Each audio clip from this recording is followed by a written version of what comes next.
বন্দে মাতরম বন্দে মাতরম বন্দে মাতরম তৃণমূল কংগ্রেস জিন্দাবাদ জিন্দাবাদ জিন্দাবাদ তৃণমূল কংগ্রেস জিন্দাবাদ জিন্দাবাদ জিন্দাবাদ মমতা ব্যানার্জি জিন্দাবাদ জিন্দাবাদ জিন্দাবাদ মমতা ব্যানার্জি জিন্দাবাদ জিন্দাবাদ জিন্দাবাদ অভিষেক ব্যানার্জি জিন্দাবাদ জিন্দাবাদ জিন্দাবাদ অভিষেক ব্যানার্জি জিন্দাবাদ জিন্দাবাদ জিন্দাবাদ বন্দে। আমরা যেটা আমাদের দৈনন্দিন কর্মসূচি মাঝে মধ্যে হচ্ছে এবং আসতে হচ্ছে, বিজেপি থেকে আজকে আরেকজন গ্রাম পঞ্চায়েত মেম্বার এই তুফানগঞ্জ বিধানসভা কেন্দ্রের মহিষকুচি ওয়ান সুভাষী শিকদার, তিনি তৃণমূল কংগ্রেসে যোগদান করছেন আজকে।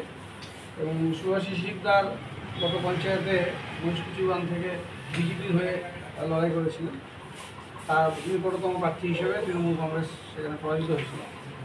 আজকে তিনি মামাটি মানুষের জন্য কাজ করতে মাননীয় মুখ্যমন্ত্রী শ্রীমতী মমতা বন্দ্যোপাধ্যায়ের প্রতি রাস্তা রেখে তিনি তৃণমূল কংগ্রেসে যোগদান করছেন। এই এলাকার গ্রাম পঞ্চায়েত এবং পঞ্চায়েত সমিতি, জেলা পরিষদ সবই তৃণমূল কংগ্রেস জয়ী হয়েছে। এই এলাকার উন্নয়নের সাথে তিনি চিন্তা করেছেন যে কাজ আরও বেশি ত্বরান্বিত হবে, জনসংযোগ আরও বেশি বাড়বে। যেহেতু বিজেপির এখানকার এমএলএ কোনো কাজে আসেন না, মালতী রাভা, এবং বিজেপি এখানে এমপি জিতেছে, সেই এমপিকেও গত 5 বছরেও অনেক সমস্যা ছিল, এবং এবারে যিনি এমপি জিতেছেন উনি জেতার পর এখন আসেন। ফলে এই এলাকায় যারা বিজেপির জনপ্রতিনিধি তাদের পক্ষে মানুষের কাজ করার কোনো স্কোপ থাকছে না, তাই তিনি সিদ্ধান্ত নিয়েছেন। এবং এর আগেও প্রায় আরও 185 জন বিজেপির জেতা পঞ্চায়েত তারা তৃণমূল কংগ্রেসে যোগদান করেছেন, এবং 14 জন গ্রাম পঞ্চায়েত প্রধান তারা তৃণমূল কংগ্রেসে যোগদান করেছে। বিজেপি যে 24টি অঞ্চল জিতেছিল সেই 24টি অঞ্চলের মধ্যে 14 জন প্রধান এখন এই মুহূর্তে তৃণমূল কংগ্রেসে, এবং বিজেপি যে গ্রাম পঞ্চায়েত মেম্বাররা জিতেছিল তার মধ্যে প্রায় 185 জন মাকে নিয়ে মেম্বার তারা বিজেপি ছেড়ে তৃণমূল কংগ্রেসে যোগদান করছে। তাই 185তম গ্রাম পঞ্চায়েত মেম্বার যোগদানের কর্মসূচি আজকে আছে।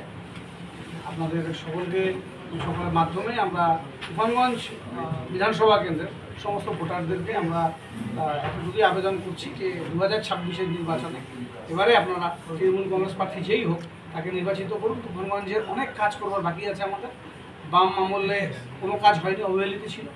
তৃণমূল কংগ্রেসে কাজ করার খুব বেশি সুযোগ আমরা পাইনি, 5 বছর এখানে আমাদের বিধায়ক ছিল, যতটা আমরা পেরেছি। বেশ কিছু কাজ করবার বাকি আছে, তাই তুফানগঞ্জে বিধায়ক জেতাটা আমাদের খুব জরুরি, যাতে মাননীয় মুখ্যমন্ত্রী বিধানসভাতে তার অ্যাসেম্বলিতে আমাদের এখানকার সদস্য তৃণমূল কংগ্রেসের হয়, সেটা আমরা আশা রাখবো, প্রত্যাশা করি। এই গ্রাম পঞ্চায়েতের